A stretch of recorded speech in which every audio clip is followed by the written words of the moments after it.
오늘도 출애굽기 39장에 기록된 이 말씀을 통해서 하나님께서 주시는 은혜를 우리가 함께 나누기를 원합니다.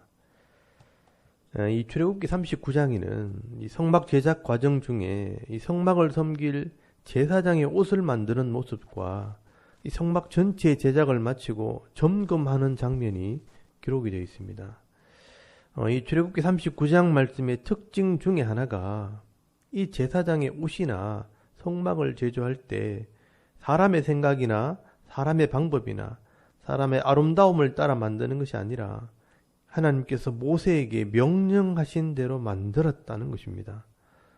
그래서 여러분 오늘 출애굽기 39장 5절과 7절, 또 21절, 26절, 29절, 31절, 32절, 43절에 걸쳐 이 모세가 계속 강조하고 있는 것은 모세가 시내 산에서 보았고 하나님께서 모세에게 명령하신 대로 이 제사장의 옷이나 성막을 만들었다는 것을 강조를 하고 있다는 것입니다. 이 성막은 백성들의 죄를 속하는 곳이요, 하나님의 임재가 있는 곳이요, 성도들이 하나님께 예배를 드리고 하나님께 기도하는 곳입니다. 그러므로 이 성막은 이 사람의 뜻대로 되어지는 곳이 아니라는 것입니다. 이 성막은 오늘날의 교회를 상징하기 때문에 이 교회 모임이나 이 교회 공동체 속에서 이루어지는 모든 예배와 섬김과 나눔은 하나님의 방법대로 하나님의 말씀대로 순종할 때 은혜와 복을 누리게 되어 있는 것입니다. 여러분, 예전에 제가 사이비라는 이 애니메이션 영화를 본 적이 있습니다. 이 영화는 이 기독교인들을 부끄럽게 하려고 만든 영화 같았습니다. 그 영화의 내용을 보면 한 장로가 수몰 지역에 있는 한 시골 마을에 내려가서 그들의 보상금을 빼앗기 위해서 그 마을에 교회를 세우고 한 젊은 목사를 이 장로가 초빙을 합니다. 그리고 이 마을 사람들을 회유하기 시작합니다. 마을 사람들의 병을 고쳐주고 안전하게 살 수 있는 14만 4천 명만이 들어갈 수 있는 이 하나님의 집, 기도원을 짓고 또 안전하게 살게 해주겠다고 약속을 하게 됩니다. 그래서 이 순수한 시골 사람들을 유혹해서 돈을 빼앗으려고 하다가 결국은 이 초빙한 목사와 갈등을 일으키게 되고 칼부림을 하면서 다 죽게 된다는 그런 비극적인 영화입니다. 여러분, 왜 사람들이 이 시대에 이런 영화를 만들었을까요? 지금 이 한국 교회의 모습이 이런 사이비와 같다는 것을 고발하기 위해서일 겁니다. 저는 이 영화를 보면서 참 답답하기도 하고 부끄럽기도 했습니다. 세상 사람들이 교회를 이렇게 사이비로 보고 있다는 것은 참 슬픈 일입니다. 여러분, 이 교회는 사람의 뜻을 이루는 것도 아니고 자기 유익을 위해 또 자기 욕심을 이루기 위해 모이는 모임도 아닙니다. 철저하게 하나님의 뜻대로 하나님께서 말씀하신 대로 섬기고 순종하는 곳이 바로 교회가 되어야 하는 것입니다. 여러분, 오늘 우리가 이 성막이 철저하게 하나님의 방법대로 지어질 때 은혜와 복이 임했던 것처럼 우리가 드리는 예배나 교회 공동체의 모임을 통해 서로 섬길 때 말씀대로만 순종하여서 하나님께서 예비하신 은혜를 마음껏 받아 누리는 그런 성도들이 다 되실 수 있기를 바랍니다. 그리고 여러분, 출애굽기 39장 1절에서 31절까지 말씀에는 이 제사장의 옷을 만들게 됩니다. 이 제사장의 옷은 섬기는 옷이요, 거룩하게 하는 옷입니다. 그래서 여러분 39장 1절 말씀에 보시면 그들은 여호와께서 모세에게 명령하신 대로 청색, 자색, 홍색 실로 성소에서 섬길 때 입을 정교한 옷을 만들고 또 아론을 위해 거룩한 옷을 만들었더라라고 말씀을 합니다. 여러분, 이 제사장들이 성소를 섬길 때 입는 옷은 세마포 옷입니다. 그리고 구별된 옷, 거룩한 옷입니다. 이 옷은 우리가 계속해서 봐왔지만 이 성도의 신분과 삶을 상징하는 것입니다. 여러분, 예수님께서 우리의 대제사장이 되었기 때문에 우리는 이 예수의 옷을 입고 교회를 섬기고 세상을 섬기게 되는 것입니다. 이 예수님의 사랑과 예수님의 겸손과 예수님의 온유한 모습을 가지고 교회와 세상을 섬길 때 거룩한 백성으로 하나님의 자녀로 구별되고 또 하나님의 살아계심을 증거하는 삶을 살게 되는 것입니다. 그래서 여러분 요한계시록 19장 7절에서 8절까지 말씀해 보시면 우리가 즐거워하고 크게 기뻐하며 그에게 영광을 돌리세 어린 양의 혼인 기약이 이르렀고 그의 아내가 자신을 준비하였으므로 그에게 빛나고 깨끗한 세마포 옷을 입도록 허락하셨으니 이 세마포 옷은 성도들의 옳은 행실이로다 라고 말씀을 합니다. 여러분 우리가 마지막 때 주님을 만났을 때 입는 옷이 바로 빛나고 깨끗한 세마포 옷입니다. 이 세마포 옷이 성도의 옳은 행실이라 우리의 믿음의 삶이라고 말씀을 합니다. 그리고 하나님께서 이런 구별된 삶이 있기 때문에 이 성도들을 하나님 백성으로 여기시고 또 세상에서 보호하시고 은혜와 복을 주시는 것입니다. 그래서 이 구별된 삶으로 충성스럽게 사명을 감당하는 자들에게는 하나님의 위로가 있게 되는 것입니다.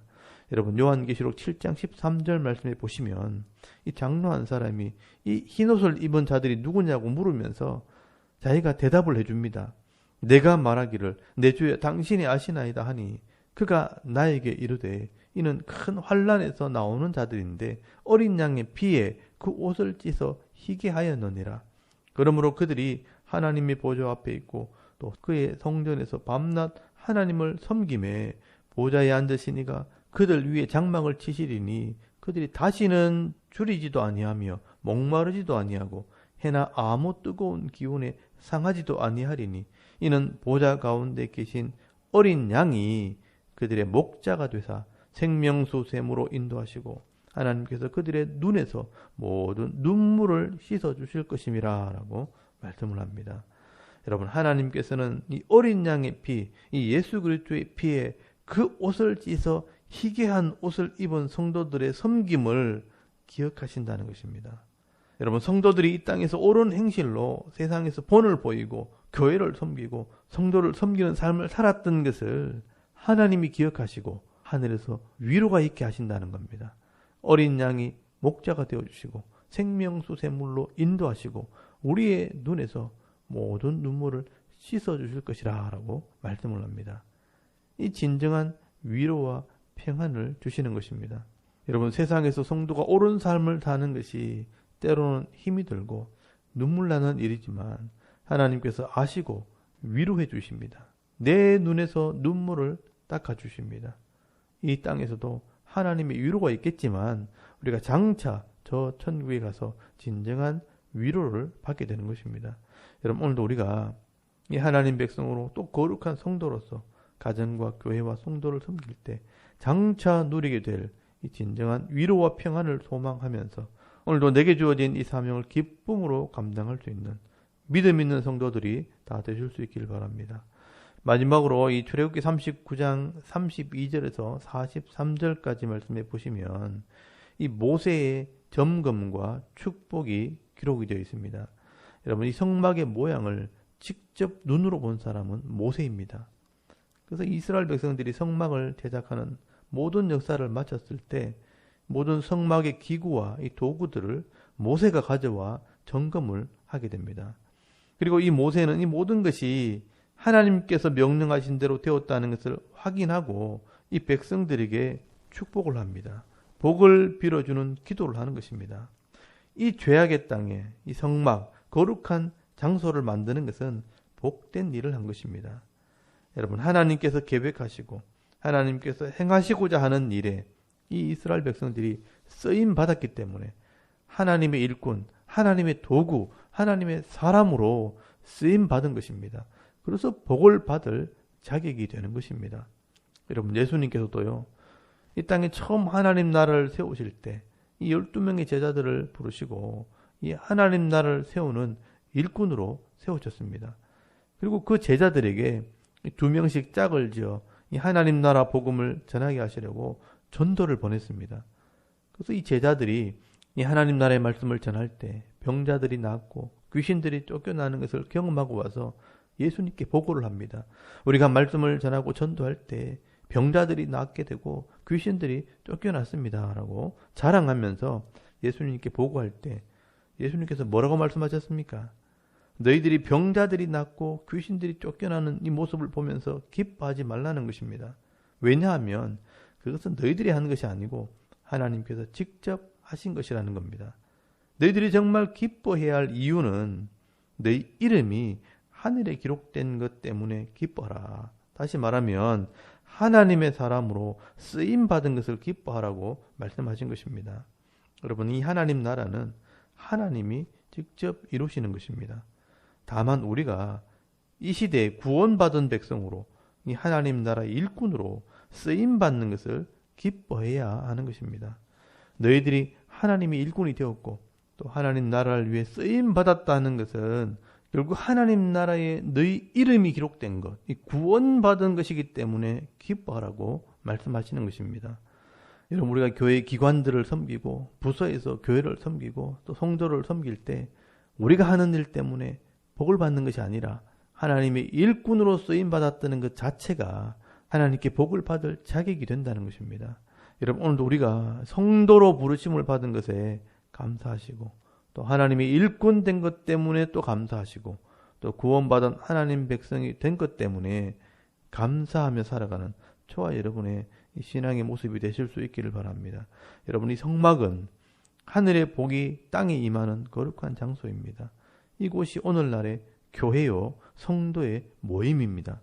오늘도 이 하나님 말씀을 통해서 이 성막의 의미를 바로 깨달으시고 또 그리고 이 시대 이 땅 가운데 삶의 현장에서 이 하나님 나라를 세우고 교회와 성도를 섬기는 일에 헌신하고 쓰임 받게 될 때 하나님께서 예비해 놓으신 이 하늘의 복을 받아 누리는 귀한 성도들이 다 되실 수 있기를 주의 이름으로 축원합니다. 아멘. 우리 잠깐 기도드리겠습니다. 오늘도 거룩한 백성이 되게 하시고 또 섬기는 일꾼이 되게 하시고 또 하나님께 위로와 복을 받는 이 하나님의 일꾼이 되게 하옵소서. 여러분 기도하시고요. 또 나라와 민족과 교회와 가정을 위해서 기도하시고 개인의 기도 제목을 따라 기도하고 오늘 하루 삶을 또 시작할 수 있길 바랍니다.